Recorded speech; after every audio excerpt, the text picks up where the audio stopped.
ഇനി ഞാൻ പറയാൻ പോകുന്നത് ഹംബലി മദ്ഹബാണ്. ഞാനിപ്പോൾ 3 മദ്ഹബുകളുടെയും കിതാബുകൾ നിങ്ങൾക്ക് ഉദ്ധരിച്ചു. ഇനി സഹോദരന്മാര്, ഇനി നിങ്ങൾക്ക് ഞാൻ പറയാൻ പോകുന്നത് എന്താണ്? 4ാമത്തെ മദ്ഹബ് ഹംബലി മദ്ഹബ്. ശാഫി ഇമാം റളിയല്ലാഹു അൻഹുവിന്റെ ശിഷ്യൻ, 10 ലക്ഷം ഹദീസ് മനഃപ്പാഠമാക്കിയ ലോകപ്രശസ്ത പണ്ഡിതൻ, സുന്നത്ത് ജമാഅത്തിന് വേണ്ടി ജയിലിൽ കിടന്നിട്ട് അടിവാങ്ങിയ പണ്ഡിതൻ, സുബ്ഹാനല്ലാഹ്, അല്ലാഹുവിന്റെ റസൂൽ ശാഫി ഇമാം റളിയല്ലാഹു അൻഹു മുഖേന സലാം പറഞ്ഞേച്ച പണ്ഡിതൻ, ഇമാം ബുഖാരിയുടെ ഉസ്താദ്, ശാഫി ഇമാം റളിയല്ലാഹു അൻഹുവിന്റെ ശിഷ്യൻ, ആ മഹാനായ ഇമാം അഹ്മദ് ഇബ്നു ഹംബൽ റളിയല്ലാഹു അൻഹുവിന്റെ മദ്ഹബിലെ ഏറ്റവും മുഅ്തമദായ കിതാബാണ് ഇബ്നു ഖുദാമയുടെ മുഗ്നി. ആ മുഗ്നിയിൽ കേട്ടോളൂ സഹോദരന്മാരെ, ബഹുമാനപ്പെട്ടവര് രേഖപ്പെടുന്നത് കണ്ടോ? വയുർവാ അനിൽ ഉത്ബി ഖാല കുന്തു ജാലിസൻ ഇൻദ ഖബ്രിൻ നബി സ്വല്ലല്ലാഹു അലൈഹി വസല്ലം ഫജാഅ അഅറാബിയ്യുൻ ഫഖാല അസ്സലാമു അലൈക യാ റസൂലല്ലാഹ് سمعت الله يقول ولو أنهم ظلموا أنفسهم جاءوك فاستغفروا الله واستغفر لهم الرسول لوجدوا الله توابا رحيما وقد جئتك مستغفرا لذنبي مستشفيا بك إلى ربي. നേരത്തെ പറഞ്ഞ അതേ ആയത്ത് ഉദ്ധരിച്ചുകൊണ്ട് അഅറാബി വന്ന് പറഞ്ഞ സംഭവം ഉദ്ധരിച്ചു പറയുകയാണ്. നബിയേ, തങ്ങളടുക്കൽ ഞാൻ വന്നത് എന്റെ പാപത്തിന് പൊറുക്കലിനെ ചോദിക്കുന്നവരായ നിലക്കാണ്.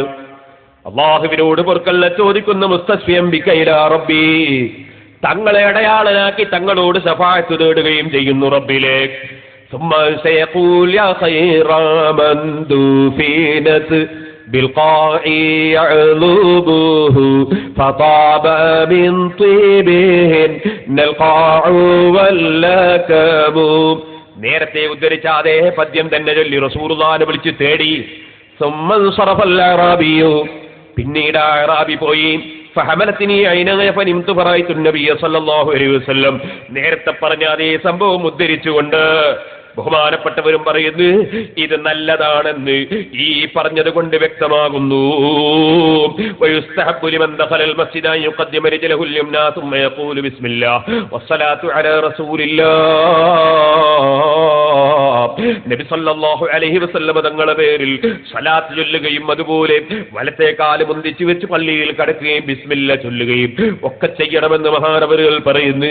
സുമ്മത്തിൽ ഖബറ, പിന്നെ അദ്ദേഹം ഖബറിനടുക്കൽ ചെല്ലണം. പിന്നെ നീ ഖബറിനടുക്കൽ ചെല്ലണം.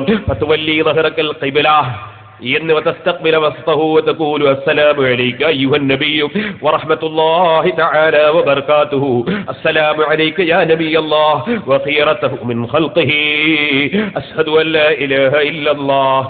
ഇങ്ങനെ പറഞ്ഞിട്ട് അവസാനം മഹാനവറുകൾ അല്ലാഹുവിന്റെ റസൂലിന്റെ അടുക്കൽ വെച്ച് സ്വലാത്ത് ചൊല്ലിയിട്ട് പിന്നെ എന്ത് വേണം? പിന്നെ അയാൾ പറയേണ്ട കാര്യം പറയുന്നു. അല്ലാഹുമ്മ ഇന്നക ഖുൽത വഖൗലുകൽ ഹഖ് വലൗ അന്നഹും യളലബു അൻഫുസഹും ജാഊക ഫസ്തഗ്ഫിറുല്ലാഹ വസ്തഗ്ഫറ ലഹുർ റസൂലു ലവജദുല്ലാഹ തവാബർ റഹീമാ. ഇത് പറഞ്ഞിട്ട് മോനെ സിയാറത്തിന് എന്ന് നീ പറയണം.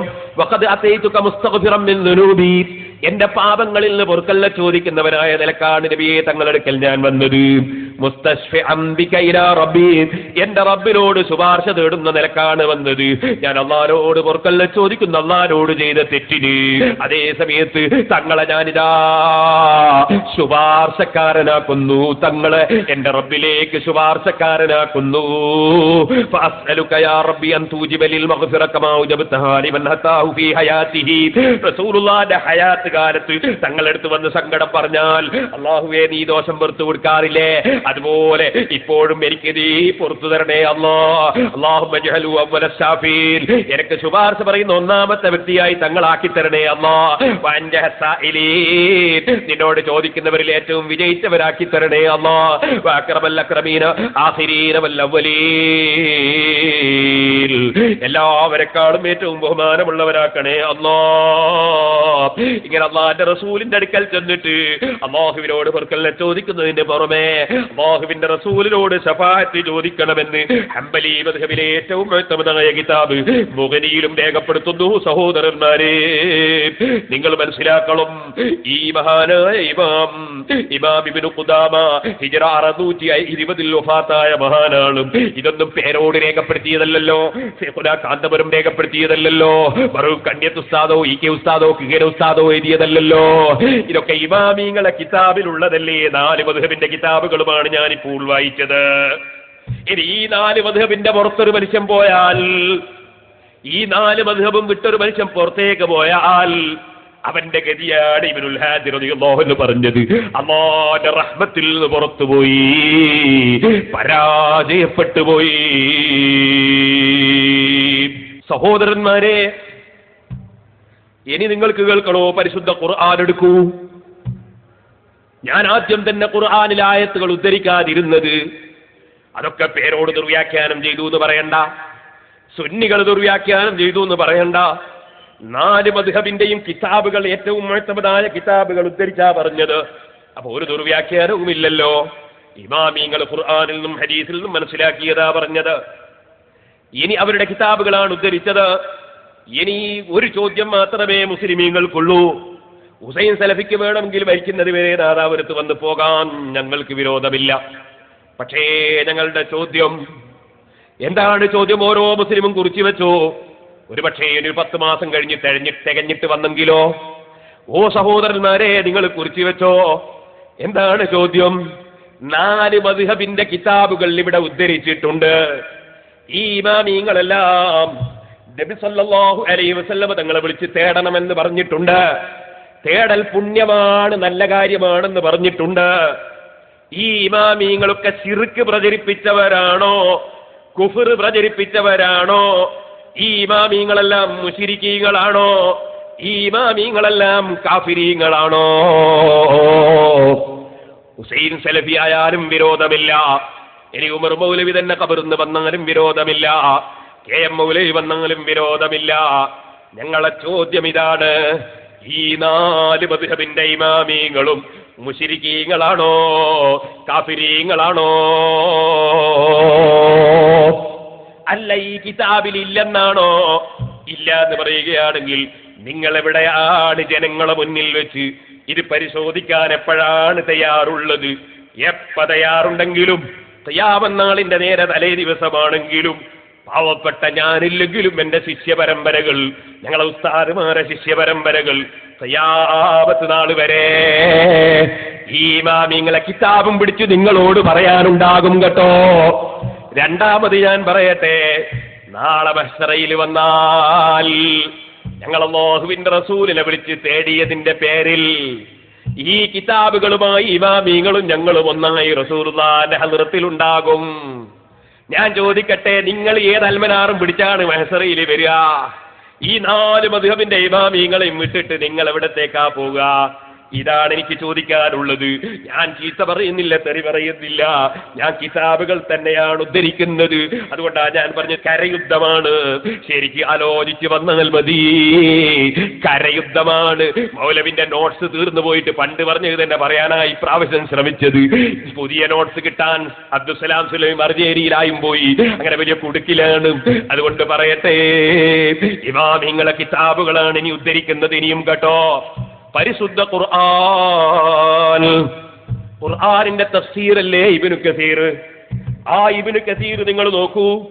ആ ഇബ്നു കസീറിലും അതാ ഇതേ സംഗതി തന്നെ പറയുന്നു. ഈ ആയത്തിന്റെ തഫ്സീറിൽ ഇതേ വഖദ് ദക്കറ ജമാഅത്തും മിൻഹും ശൈഖ് അബൂ മൻസൂർ അസ്-സബ്ബാഖ്, ശൈഖ് അബൂ മൻസൂർ അസ്-സബ്ബാഖ് റളിയല്ലാഹു അൻഹു പറഞ്ഞിട്ടുണ്ടെന്ന് പറയുകയാണ്. മഹാനവറുകൾ ആരാണ്? ഇമാമുൻ ആലിമുൻ ജലീലുൽ ഖദ്രി കാന ഫഖീഹൻ ഫാദിലൻ ഹാഫിദൻ ലിൽ മദ്ഹബി മുതദയ്യിനൻ യസൂമു ദഹ്റ വയുക്തിറു സ്വലാഹ്. ഹിജ്റ 494 മരണപ്പെട്ട, സുബ്ഹാനല്ലാഹ്, എപ്പോഴും നോമ്പും നിസ്കാരവുമായി കഴിഞ്ഞ വലിയ പണ്ഡിതനും ഇമാമുമായി അബൂ മൻസൂർ അസ്-സബ്ബാഖ് റളിയല്ലാഹു അൻഹു ഫീ കിതാബിഹി ശാമിൽ, ഷാമിൽ എന്ന കിതാബിൽ പറഞ്ഞിട്ടുണ്ട്.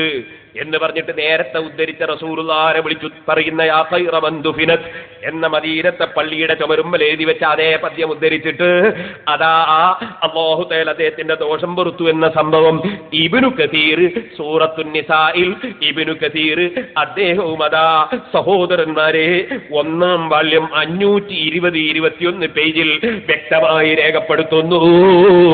ഇബ്നു കസീറിൽ ഇത് ഉണ്ടോ ഇല്ലേ? ചോദ്യം അത്രേ ഉള്ളൂ.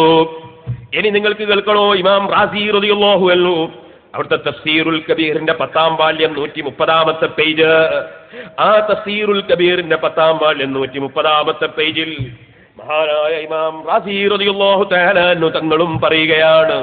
എന്താ പറയുന്നത് കേട്ടോളൂ. ഇതേ ആയത്ത് ഉദ്ധരിച്ചുകൊണ്ട് തന്നെ പറയുകയാണ്. വഅന്നഹും ഇദാ ജാഊഹു നബിയുടെ സമീപത്ത് പാപം ചെയ്തു പോയവർ വന്നാൽ ഫഖദ് ജാഊ മൻ ഖസ്സഹുല്ലാഹു ബിരിസാലതിഹി വഅക്റമഹു ബിവഹീഹി അല്ലാഹു റസൂലും വഹീ കൊടുത്ത് നബിയുമാക്കിയ മഹാനായ വലിയ പ്രത്യേകത ഉള്ള അടുക്കലാ വരുന്നത്. അല്ലാഹു പറഞ്ഞേച്ച അടുക്കലാ വരുന്നത്. വജഅലഹു സഫീറൻ ബൈനഹു വബൈന ഖൽഖിഹി ആ നബിയെ അല്ലാഹു തആല അവന്റെ ഇടയിലും അവന്റെ സൃഷ്ടികളുടെ ഇടയിലും മധ്യവർത്തിയാക്കി നിശ്ചയിച്ചിരിക്കുന്നു. വമൻ കാന കദാലിക അങ്ങനെയുള്ള ഒരു മധ്യവർത്തിയാവുമ്പോ ഫൈനല്ലാഹ ലാ യറുദു ശഫാഅതഹു നബിയുടെ റെക്കമെൻഡ് ഒരിക്കലും അല്ലാഹു തള്ളൂല. അതുകൊണ്ടാണ് റസൂലുള്ളാഹിനോട് പറയണമെന്ന് പറഞ്ഞത്. ഇമാം റാസി റളിയല്ലാഹു അൻഹു തഫ്സീറുൽ കബീർ അതേ 130-ാമത്തെ പേജിൽ 10-ാം വാള്യം 130-ാം പേജിലും ഇത് തന്നെ രേഖപ്പെടുത്തുന്നു. ഇനി ഇമാം റാസി ഇസ്തിഗാസക്കെതിരാണെന്നൊന്നും പറഞ്ഞു വെറുതെ വിവരക്കേട് പറയണം.